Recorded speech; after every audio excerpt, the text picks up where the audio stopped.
Welcome everybody. Today, first off, I'm Melissa. I work for Janome Australia and I am a sales educator for Janome Australia. Today we are going to go through a few different techniques you can use with your Janome machines and decorative stitches. So a lot of you may have stitches on your machine that you don't necessarily use for everyday use. And today we're going to show you a few different feet and techniques you can use those into the work that you do. So we are going to work through the feet that you can see here on screen and the attachments. So I've got a number of different techniques I'm going to show you, but the first thing I'm going to run through are the feet. Now, all of the Janome feet do have a letter. If you attended yesterday, we mentioned a few letters into the information yesterday. Today, we have more letters of feet that we're going to go through. And don't panic if you don't have a pen and paper at this minute. We will send out to your local retailer all the information about today's session. So you can contact them and they will be able to send you through all of the information. So the first foot that we're going to use is this little one over here. So this is the border guide foot and this is the FB foot. So it looks like a clear foot with little wings. Then we're going to go through the ribbon and sequins foot. So this one looks a little bit funny at the front compared to a standard foot, and it is the RS foot. Then we're using the three-way cording foot. So it's got little bumps on the front here. And then we're going to feed some cords through while we stitch. Then we have the circular sewing attachment. So this one will actually sew circles for you without you having to really do very much. And then we're going to use the F and the F2 feet. These both are plastic feet, but you can use them for different methods. So we're going to go through all of those. So I'll move all of these off to the side for the minute. And as we go through, we're going to work with the Continental M7 machine. And I'm going to show you on screen a number of functions that you can do with your machines. Don't panic if yours doesn't have, if you don't have this exact same machine, you'll still be able to work with a lot of the functions and a lot of the icons will marry through to other machines as well. So I'm just attaching this little foot. Now this foot, before I attached it, I should have showed you. This little foot here has markings across the foot as well as a marking that runs horizontal. So this horizontal line is the needle drop position. So we can line up the very edge of our fabric with this line.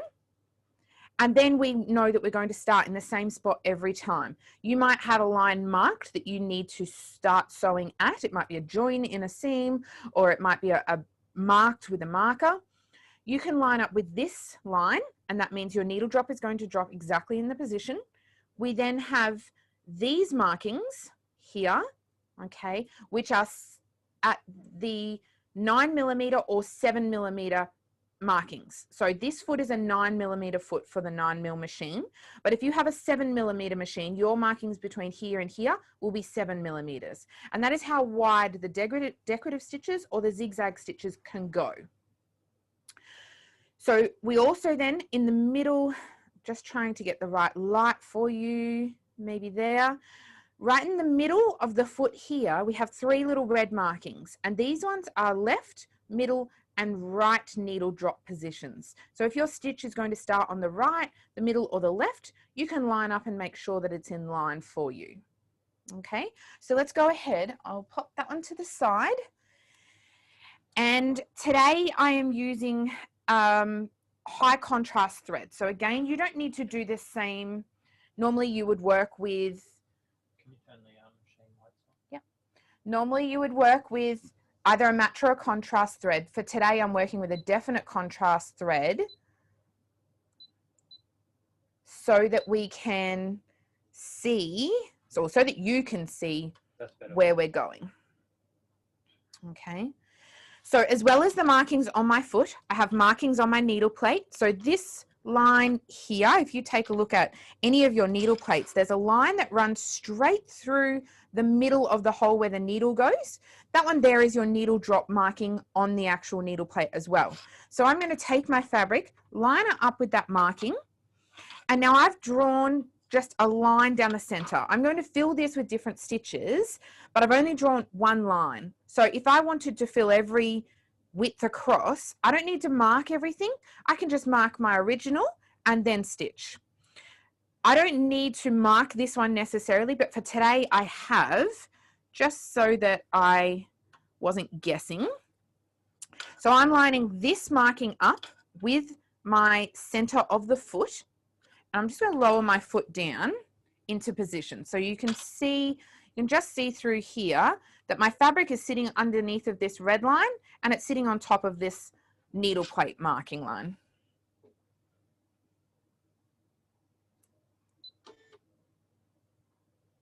What was that one? All right. So I'm going to change over to my screen and I'm going to show you some of the decorative stitches that you may have. Now this machine does have a lot of decorative stitches, but when we go into the stitches, it groups them together. So if I knew that I wanted to do some applique, I could quite simply select on my applique option. If I know that I would like to do a satin stitch, I've got a satin stitch option. So all of your stitches here are grouped. I'm going to go into the decorative, for example, to begin with. And now I have in my decorative, on the screen here, it's showing me 1/8. So I actually have 8 pages of decorative stitches to choose from. And on this one, I can scroll through. On some machines, you might have slightly different locations for where you can scroll through your stitches. And I'm going to select this little stitch here. Okay, so it's actually showing me a full row of the stitches and it's telling me my F foot. Now I'm using the FB, the border guide, so it's still a plastic foot. It still has the same opening in the center. And I am just then going to start sewing. Now I've got my foot control plugged in and I'm going to sew down the length of this line. Now, when you're sewing decorative stitches, it is suggested to sew at about a medium speed. If you sew too quickly, oh, sorry, I forgot to change my screen. If you sew too quickly, you might end up with the fabric moving on you too much, or your stitch may change its shape. So when you're doing something like this, where you maybe want to mirror image a stitch to either side, if you use a medium speed, then your fabric and your thread and your stitching has time to all work together and create the perfect stitch. Okay, so you can see the stitching coming out the back of here. It's forming that little stitch for me. And on the screen of my machine, if I change back here, on the screen of my machine, I have that it's a 9mm stitch. So if I was working with a 7mm machine, this one would say 7mm. We also have a stitch length of 2.5 here. So you can actually change these if you like. So even though the machine may have 50 decorative stitches or 100 decorative stitches or however many your machine has, they are as the preset from factory. However, once you start changing those, you may get a lot more variation. All right, now I'll just change back to my machine here, and hopefully you can see the button still up in this top corner. So we have a couple of things as well with decorative stitching. With decorative stitching, sometimes we need to do an exact number of stitches, and other times, like in this case, we just want to get to the edge of the fabric. So I don't want to stitch off the edge of my fabric. So what I'm going to do, and I've just slowed down for the second just with my foot control, but what I want to do when I'm getting really close to the edge of this finishing, I'm going to press just once my reverse button, which looks like a U-turn symbol. So we're going to get really close to the edge of here, and then I'm just going to press my reverse, and you can see it's just sewing up and down. So it's locking off. Now this machine automatically lifts the foot for me, so I can take my fabric out and I have a row of stitches on the left and to the right. Okay, now I did forget to mention earlier, I have already put some stabilizer on the back of this fabric. So I've got a iron-on cutaway, so I'm leaving that in there, and this is going to sew into a cushion anyway, so that will be fine to stay in. So I have a single row of stitches. Now I want to do a second row of stitches, and this is where our little foot is helpful for us. So we can take this row and place it into the left or the right wing of this foot. So before I was lining up with the center, now I'm going to move it over and line it up in this left-hand side of the foot. If I wanted my stitches to be directly beside each other, I could come in and the left-hand side of this stitching, I could line up with this side, so then the stitches would be right beside each other. However, I'm going to give a little bit of a gap. Now I know that my top edge is where I started, so I'm just lining up again with my needle plate and my foot, and I'm putting the stitch into this left-hand side of the foot. So rather than having to sit and mark out my fabric constantly, I can just select the, or draw up the first row of stitches and then start stitching. Now I'm just going to grab, if I change back, I'm just going to grab a little stitch that now has a direction. So if I was to stitch this one, my curves are going to be on my left and my points are going to be on my right. I want to mirror this stitch. So we actually have a little icon that looks like this one that mirror images our stitch. So we're going to select that one. Now you can see my curves are going to be on the right and my points are going to be on the left. So that's going to make a lovely scallop down the side of this particular stitch. All right, I'll flick back so you can see this one. So, and we're going to start. Now all of our decorative stitches are automatically giving us a lock off at the start and the end. You'll notice I'm not needing to reverse on the reverse button or to lock off. All of them come pre-programmed with a lock off at the beginning before the stitch starts. Okay. So this is feeding through. You can see here, all I'm doing is I'm watching this left-hand side of the foot. I'm not actually watching the needle, which takes a little bit of practice because most sewing we're always watching the needle. But I'm actually watching this row of stitching feeding down the left-hand side of the foot. And I'm making sure that I'm keeping it nice and straight. You'll also notice I'm not pushing my fabric in and I'm not pulling it out at the back. The machine is automatically feeding the fabric through for me. And on this particular machine, it actually drops the feed dogs away when we don't have fabric under there and brings them back up on our first stitch. So I'll show you what I mean by that in a minute. But it's so that we get the best amount of clearance at the very beginning. So we get all of our fabric, if we had wadding or anything like that under there, all of it can slide in without touching our feed dog. And then on the very first stitch, it picks up, clamps the whole lot together and moves it through. Okay, so it's giving us a really, really good feed. So you can see this stitch now coming out the back. All right. Now, if I know that I would like to finish after this many repeats, okay, so I may have counted and I forgot to start counting because I was talking, but if I know, there's a little lock off button. So it looks like a bullet on your machine. Once you've got to the amount of repeats you would like, if you press this, it will finish the last repeat. So it's finished there and it's stopped and I can move away and I've got a completed row. So instead of with this one, it only gave us a half of the leaf. It didn't finish off the other half because it was going to fall off the edge. So that's the reverse. It finishes immediately. Whereas your lock off finishes the pattern repeat before it then locks off. So it's tied off so that my thread isn't going to fall apart, but it's finished the whole row before I get to that point. All right.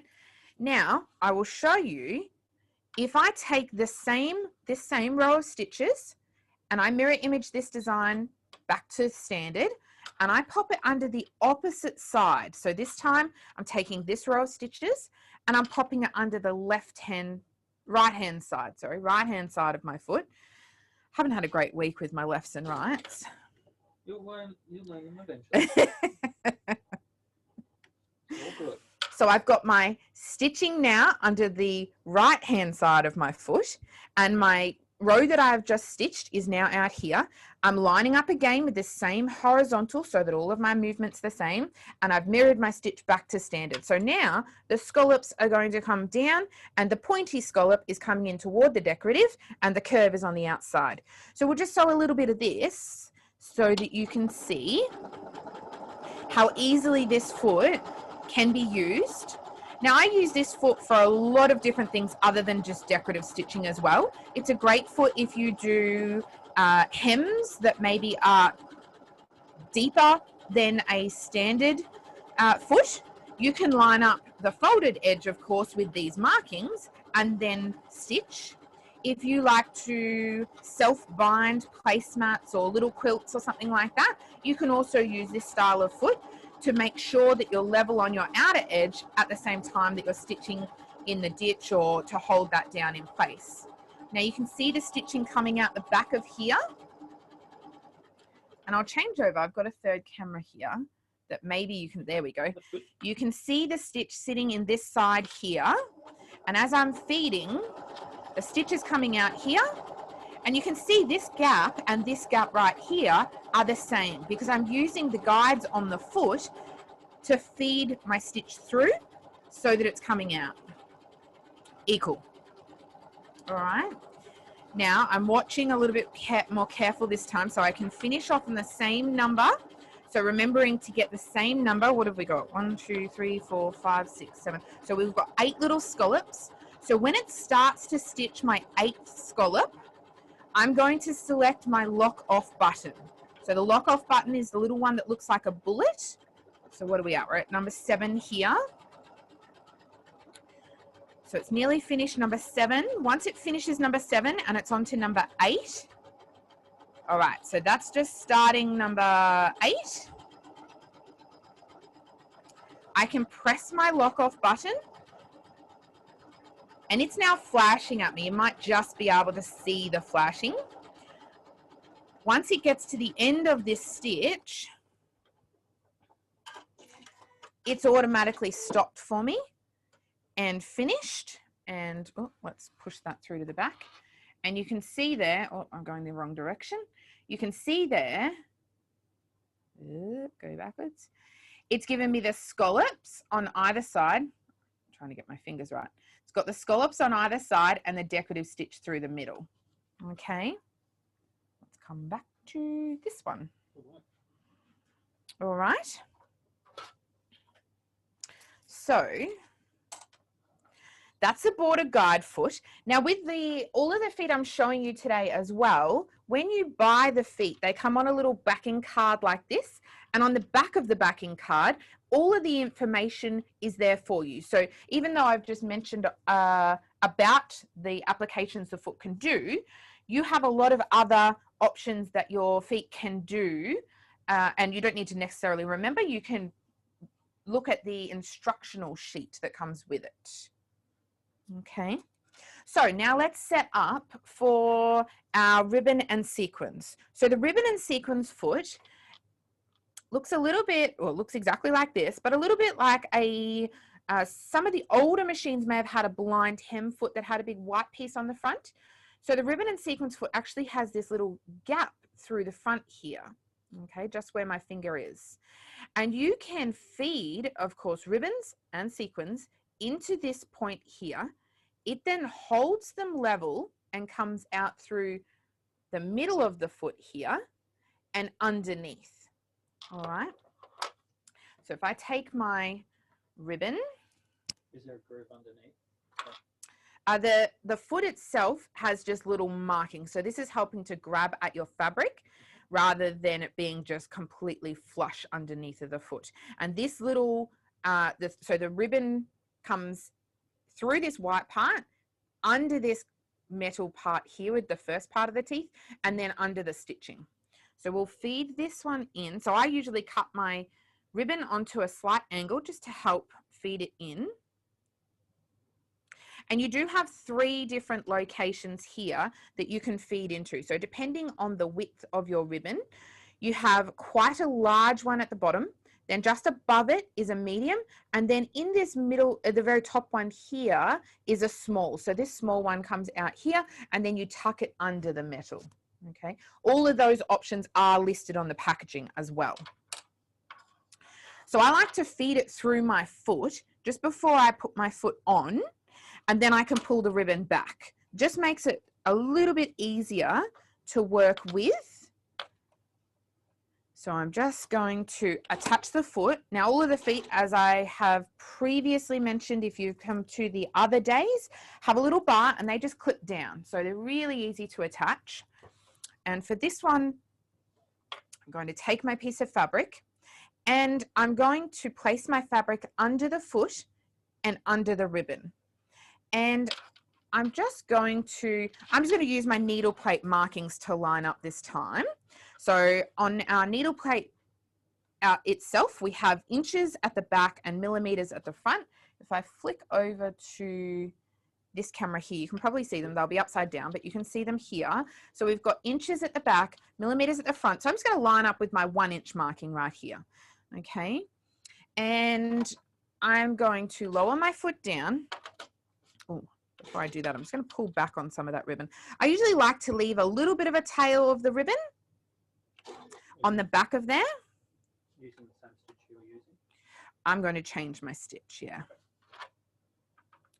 So I'm going to use a stitch that jumps over this ribbon. You could stitch onto the ribbon if you like. You can use a stitch that jumps over and stitches it down either side.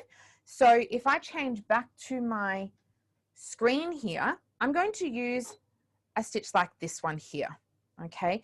Now again, because my machine is a 9mm machine, it's automatically set to 9mm. Of course, I've got the option to adjust the width or the length if I wanted to, but I'm going to leave it at that. And again, you could contrast your thread or you could match. I'm going to contrast so that you can see. Now, as I feed through on this one, because it's a medium width ribbon, I'm holding it up so it guides into the medium slot. If I had a wider, I'd leave it down. And if I had the narrow, I'd be popping it through the top of here. So I'm just going to start doing a couple of little stitches here. And then I will show you an example that you could stitch with this. Now, with your decorative stitches, you do need to be mindful that the fabric, as you can see, is moving through on its own. Okay, so we don't need to pull back on our fabric as we're working with this. We just need to allow the machine to feed through and stitch down. Okay. And I won't bore you with ages of this. I'll just do a little bit of it. And I've got a great little sample that I can show you with this technique already completed. So when the machine goes into that reverse motion and the fabric just bunches up a little bit, that's completely normal. Don't worry about that. Yeah. So sometimes I even like when you are doing decorative stitch, sometimes I will give my fabric a little bit of extra here rather than letting it just fall off my machine. Sometimes I may let it hold up, and certainly I'll get to that when we're using the circular sewer. I find it a bit easier to do that method, but it's so you don't want to necessarily hold it back, otherwise it is going to distort your stitch. So allow it to have a little bit of fabric give, and then that way when it's moving, it is going to create a perfect stitch for you. So I've trimmed my thread here, and I'm going to leave the foot on there so that you can see. And I'm just going to slide that off. You can see now my ribbon is sitting underneath. So rather than having to, we could have sewn this and then tried to thread the ribbon through. But why would we do that when we can just feed our ribbon through our foot and stitch it all on in one go? So I'll grab a little sample out here that I can show you that has the ribbon sequins foot in use. So you can see here on my width stitching, these ones here have a maroon kind of colored ribbon underneath, and I've got one style of stitch that does like little tiny stitches on the sides and then zigzags across. Okay, so that's these ones. And then these ones going across this direction are a narrower ribbon and a wider stitch. So if I hold that up a little bit, maybe on this one, you can see it a bit better. It jumps off quite a fair bit onto the side of the fabric here, and my little ribbon is just sitting in underneath. So that's got the two different widths of the narrow and the wide, and that was all I used on this one. I didn't have a medium. Okay, so that's your ribbon and sequins. It does, the sequins of course is for sequins, so if you do a lot of dance wear and things like that. Now the next one that I'm going to show you is the circular sewing attachment. Where's my F foot here? So I'm going to just attach my F foot for this one. And again, I've got a piece of fabric with stabilizer on the back of it. This circular sewing attachment, because it attaches over your bobbin cover, so we have, normally we wouldn't have it taped together. I've got it taped together so I didn't lose this little screw today. So I've got a little screw and I have the attachment. Okay, looks a little bit funny. This attachment is going to place over our bobbin cover right here. So the first thing you want to do is make sure you're threaded with the color you'd like in the bottom and the color you'd like in the top. So for this one, I'm actually going to change to bobbin fill in my bottom, and I'm going to put an embroidery thread on top. So just a finer thread. I had previously been sewing with just a standard piecing or quilting thread. So now I'm going to change over and do some decorative with a finer, and also it has a shine with the embroidery threads. So let's put a red onto there so you can really see it. Oh, let's take that thread off. So I'm just quickly going to thread the machine, and it's literally seconds. Oops. If I thread it correctly. There we go. I'll just lock my screen, use my needle threader, unlock my screen. Now I am using my zigzag needle plate on all of the work we're doing today because the zigzag needle plate has the opening, the 9mm or the 7mm opening. We're removing the bobbin cover, and the circular sewer has this section here. Oops, let's move back into screen. This section here that moves along this arm. So this arm has inches marked on the bottom and centimeters marked on the top.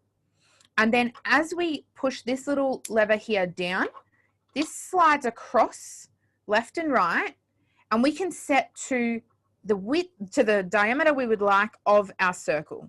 Okay. So sometimes you might want to move it out of the way so that you can get the attachment onto the machine and then pop it into the size you'd like. So we take that and we just lay this down on our surface. And I put my, oh, there's my screw. I put my screw on sticky tape so I didn't lose it, and then stuck it on the grey fabric. So we're going to pop this screw. When we place this attachment on, the screw is on this side in a hole on our needle plate, and your machine will already have that hole, okay?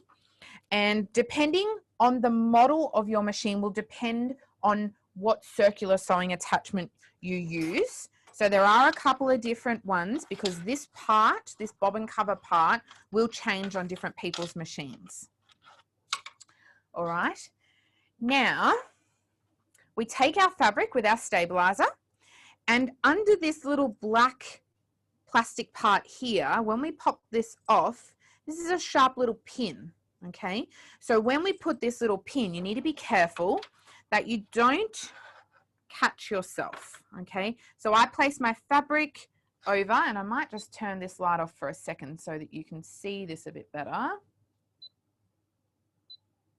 No, that's the wrong one. There we go. That's good. So the pin is just here. When I pop this down, okay, you can see my pin. I'm going to pop my little cover back on top, just like that. And then as I actually sew, this is going to pivot around this pin. Okay, so this is where, when you're sewing around this circle, you want to make sure that this little part is staying down nice and firm, and you don't want to push or pull at your fabric. Otherwise, your circle isn't going to be as circle. So let's change back to the screen, and we're going to pick up I'm going to pick a little serpentine stitch. So something like this little snake one. Okay. And we're going to drop our foot down just like this. I'll change camera actually. So there we go. You can see that one better. So I'm going to hold my thread when I very first start, and I'm going to basically watch this area. So all in front here is basically where we want to make sure that our fabric is feeding through nicely. Now, if we had a larger quilt, we may want to support it up on top of our extension table. So I've got an extension table on here at the moment, even though I've only got a smaller piece of fabric. But I'm just going to allow the machine to start stitching and pivoting around. Now, you may want to stop. And on some machines, you have this pivot icon. So if I flick back again, this little icon here drops your needle and lifts your foot. If you don't have something like this icon, you could maybe use your knee lift, or alternatively, you'll lift your little presser foot. Okay, so as you work, we're going to stitch around, and you'll stop occasionally just to allow the fabric to relax back in again before you go again. Now, in some cases as well, you may like to adjust your foot pressure on the machine. Now, this may be located in a couple of different places. On this machine, it's in my screen, so I can go ahead and reduce my foot pressure. Some people's machines, it might be in the top, and some people's it might be in a little door on the side. So we're just going to allow this to feed around in the circle. And if I change back to this other camera here, I just massage this out of the way. And I always make sure that this little pin or this little plastic is popped down on my pin. So I just massage around, and it'll look like it's kind of puckering a little bit to begin with. And just make sure that that's pushed down again.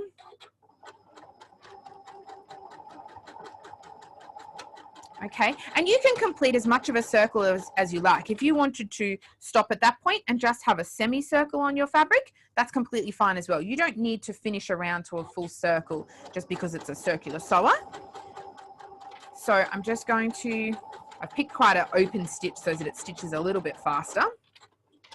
I lost my fabric off the back there.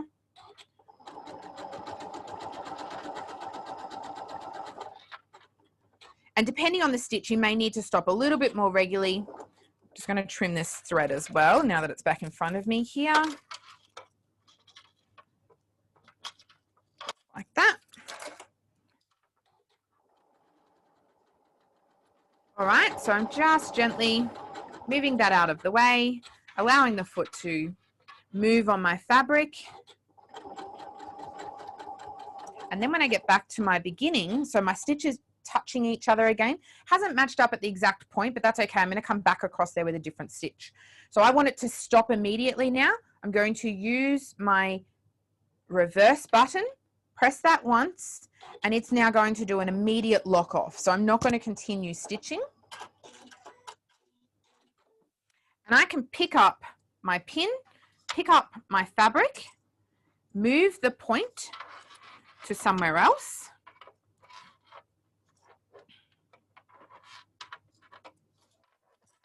Move that across. So I'm just then going to line up there. And in this one's case, it's going to stitch off the edge of my fabric. So I change back here, you can see it's going to stitch off of my fabric. So I'm actually going to start over on this side this time. And I will select a different stitch so we have something different. Let's have a quick look. There's so many stitches. Let's do a wiggly stitch like this one. I like a lot of the serpentine stitches. Oh, can you see them from back there? Yeah, that's fine. Okay.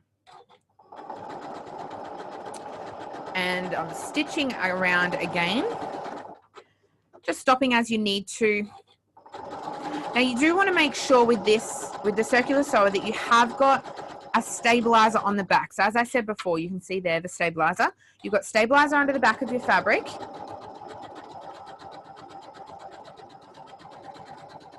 And the machine is just feeding that through. Make sure this is popped down and continue. Now you could use this for applique as well if you were appliquing some circles. You could stitch the straight line down first, then come back and stitch down the fabric, and then come back and do a decorative stitch. So really the circular sewer you can use in a lot of different functions. I have made a fish quilt before and used the circular sewing attachment to make bubbles out of the fish's mouth as my quilting lines. Okay. So it's just a lot more helpful than trying to actually sew a circle. I'm just pivoting around that point. And you can see here now where my line didn't quite stitch together, I've stitched over that and it's perfect. It's disappeared into there. So there's a question we just still saying. Yeah, perfect. About can we vary the size? That's yep. So that adjustment that you showed us. Let me change back to this. So you can adjust the size of the circle with this arm here. Yep. So if I get back to the beginning and I don't change my pinhole here,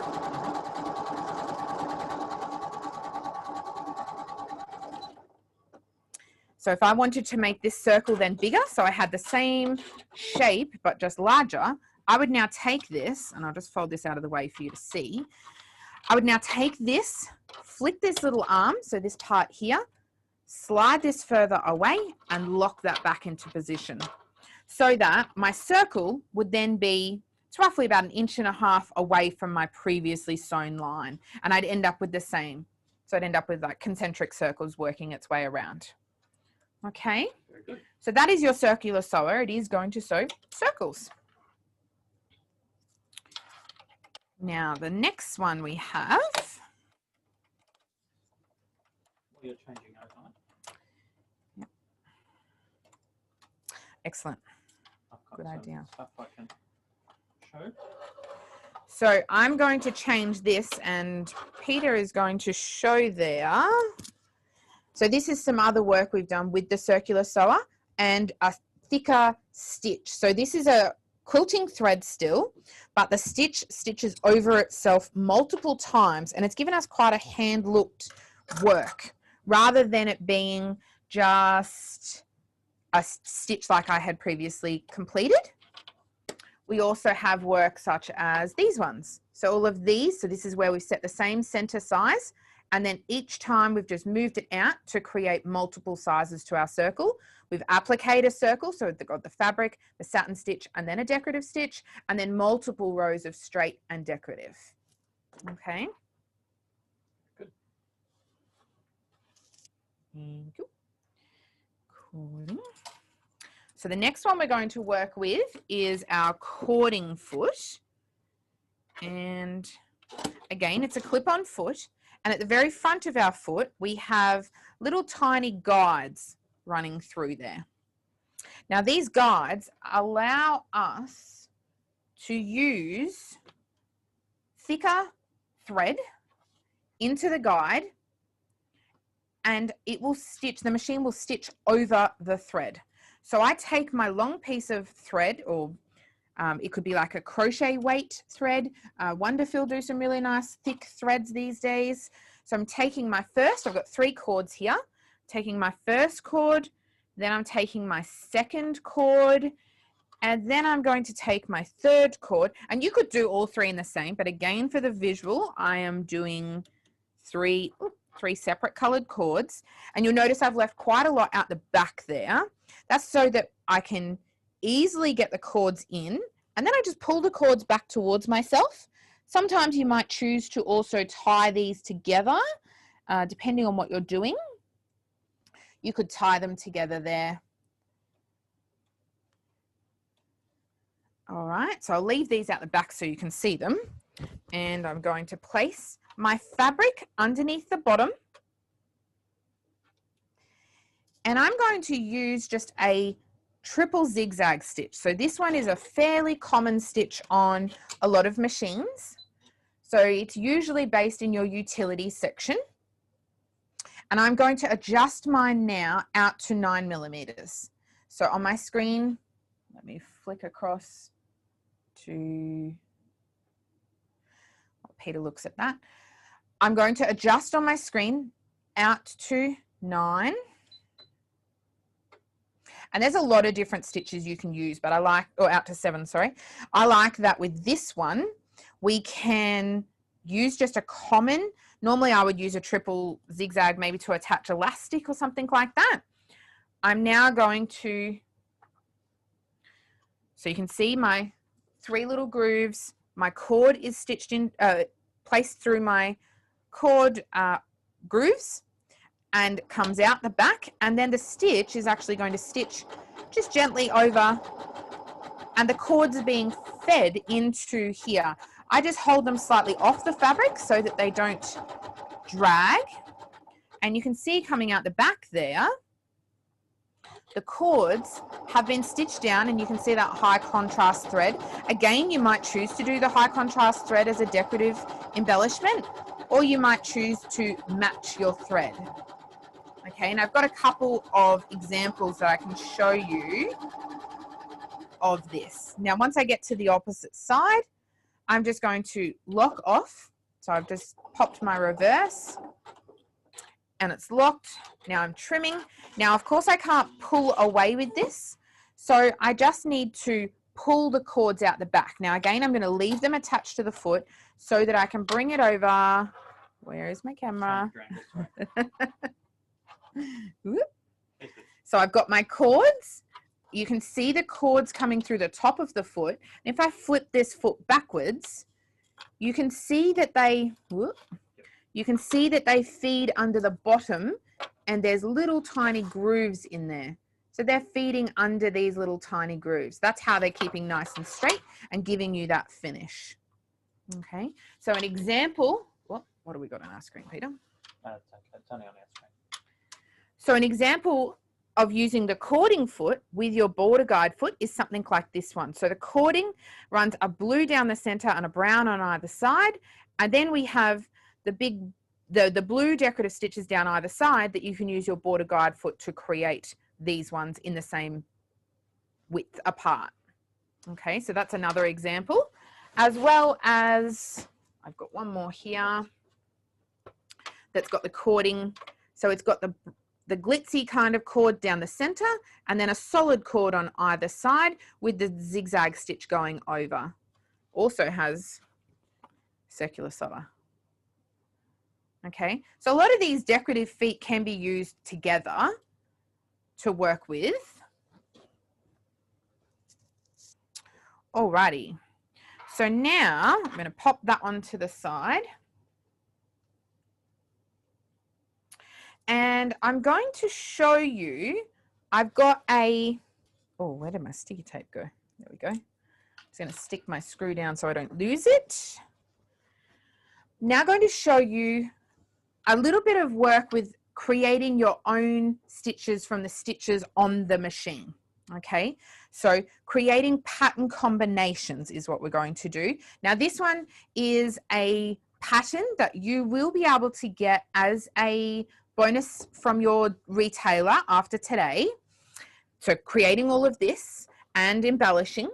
But for the moment, I'm going to show you on screen how easily you can combine multiple stitches together before you sew them out onto something like this one. So I will select from my play stitches. And at the moment you can see I have a whole row of umbrellas. But if I don't necessarily want a whole row of umbrellas, I might want to combine some of these stitches together. So I have a stitch combination icon right here. And again, this will be the same icon on a lot of machines. So it'll look something like a matching row of hearts or the same shape. And then the other half of it shows you a combination of different. So this one's got a heart, a spade, and a diamond. So that's showing me my pattern combination, and my stitch disappeared. Okay, so I'm now going to pop in these little love hearts, and I can scroll through to another page of designs, and I can pop in a different stitch. All right, so I'm going to scroll through until I find something, might like a little leaf. So let's have a quick, who would have thought my leaf would be as far as this? There we go. No, I don't like that one, so I can delete that one out of the group, and we will put this one. So many stitches to choose from. I know, so many stitches. And then you could put this one, and then you could put this one. Okay, so you can create your own style of stitch. If we then decided, actually, we don't like that first one, we can scroll back up the stitches and delete that stitch. Okay, so it's a very easy thing to do. Once we then delete, we're left with what we would like to work with, and we can start to sew. Now I'm just going to pop my F foot. So it's telling me I need my F foot on my machine. So I'm going to pop my F foot on, and I'm not going to sew with red thread on this gorgeous piece. I am going to grab a green thread. I've got a green right here. So I'll stitch down with a green. And I've got to take my reel off. And really quickly again. And if you have even though I'm on the Continental at the moment, a lot of our machines thread in the exact same way. So if you are looking at maybe getting a new Janome, you don't need to panic about some simple things such as the threading or the bobbin winding. A lot of those techniques are the same across all of our models. We try to keep them all similar. All right, so I'm now ready. I've now selected my stitch, and I haven't put in a little lock off. So I want my stitch to just keep repeating itself, rather than if I only wanted just the 2, I could put my lock and it would just complete 2 and stop. All right, so let's flick back to this camera, and we'll do the stitch maybe on this little one over here so that we can see it quite well. Maybe on this one, actually. This will show. Now on my F foot, I have got a little tiny red triangle on the front of the foot. So this little triangle is actually showing me my center drop for the stitch. So I'm going to line up this previously sewn stitch with that red triangle. On camera, it doesn't look like I'm quite lined up at the minute, but if I drop down, this here is lined up. This little triangle is lined up exactly with this row. So I'll just take my thread over, hold it out to the side here, and I'm going to start stitching.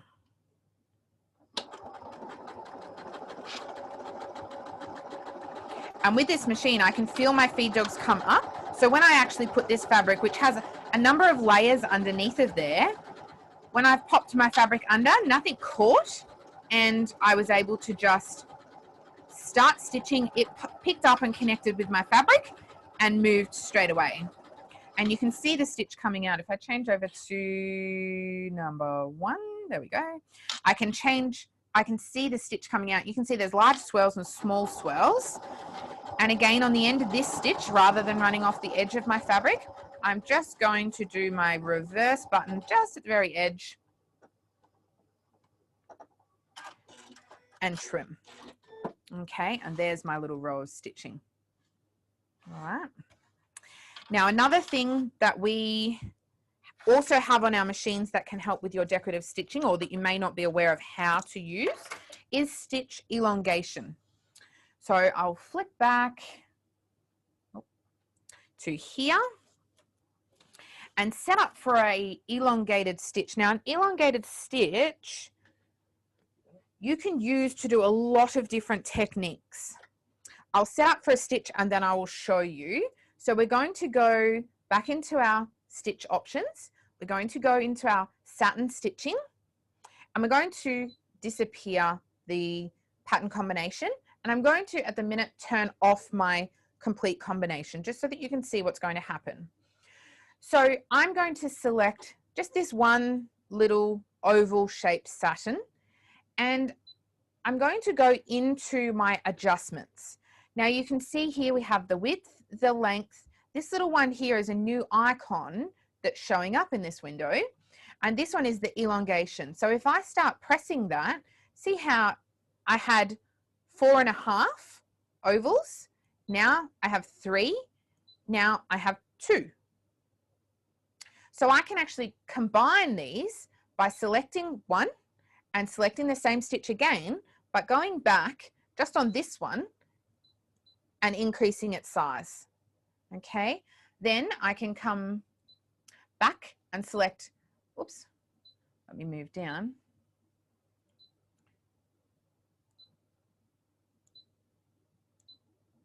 Just going to go back, and I deleted the stitch I wanted to leave there. So I've got a small stitch, a 3-time elongated stitch, and then the single stitch again. All right, then I'm going to start to stitch this one. So I'll show you here the same thing on this one here, but with a diamond stitch. So we've got a single, a double elongation, and then a triple. And we've actually used that to create a flower. Then we've got this same, the stitch here as the center is the same as this one here. We've just put more around the center, less around the center. Then you can see some of the leaves through here are longer, but if I move to the end, they start out with singles, then doubles on this, triples, and all the way down to 5 times the elongation. So in every single one of these satin stitches, you have up to 5 stitches in one, just depending on how you want to use it. Then you can use little, oh, there was one already up here, little tiny stitch of 1, 2, and 3 to make things like a little bee or a little spider down here. Okay, so it's just a creative thing. So I'll start stitching so that you can see this one, and let's stitch it on this one over here. Trying to work out ones that we can do so that we've got a high contrast for you to see. So again, I'm lining up with the line on my center marking. I'm going to lower my foot down. Now also with the pivot machines, if I just put my foot straight on the foot control, the foot would automatically drop my foot down and start sewing. If you're trying to line up though, which is what I was doing there, then sometimes that's why you would prefer to manually drop the foot down with the button. You could also use your knee lift if you have your knee lift plugged in. So you have a lot of different options for that. Then we're going to start stitching. So with the satin stitches, I like to let the machine feed the fabric through. I'm definitely not pushing it through. I do leave a little bit of a bubble in front here. So when I leave a little bit of a bubble here, it means that the fabric isn't trying to pull its way through. It's got a little bit of fabric here that it can evenly move, and I don't need to worry. I veered a little bit off, so I was talking and not watching. And if you watch up in the little screen in the corner, this screen is changing as it's showing what stitch I'm stitching. So it's showing at the moment that I'm sewing the first stitch. Now it's just changed over to the second long stitch. And then when I get to the end of this stitch, it'll change to the third and then repeat its way around. So if your machine doesn't have things like this, you may still have memory function. You may still have elongation. Now I'm getting close to the end of my stitching here, so I'm just going to pop my reverse before I run into the next intersection.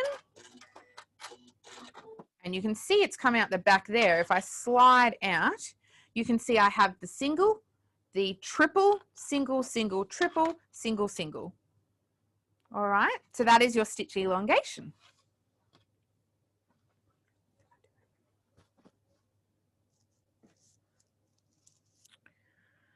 What else would you like to show? Just trying to think. Oh, That's the last one that we have. Let me grab a little fabric out so I can hide the, so I can highlight, sorry. So the other thing, the last thing that I've got on my list here is the F and the F2 feet. So I've been using just now the F foot, which is the clear, and there has that little tiny red triangle in the middle here, and it's got the F at the back.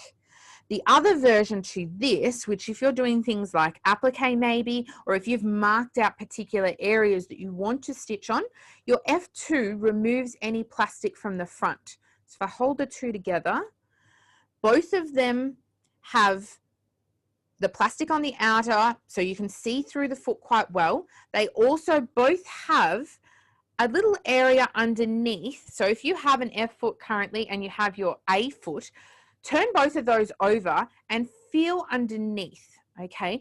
Underneath of your F foot, it actually has this groove. So when the F foot sits on top of your decorative stitches, it doesn't push and pull at the decorative, it will just glide over the decorative stitch. Whereas if you use your A foot, it may push at the fabric and stitch and it could distort it.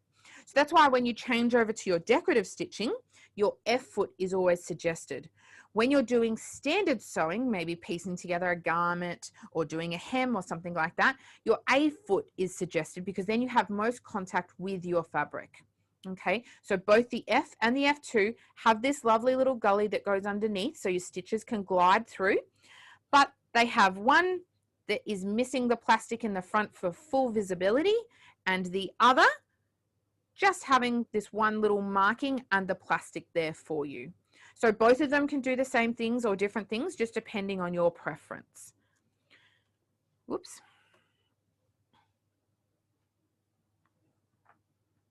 So thank you for attending today, everybody. I hope that you have learnt something new or a little bit more information about your machines.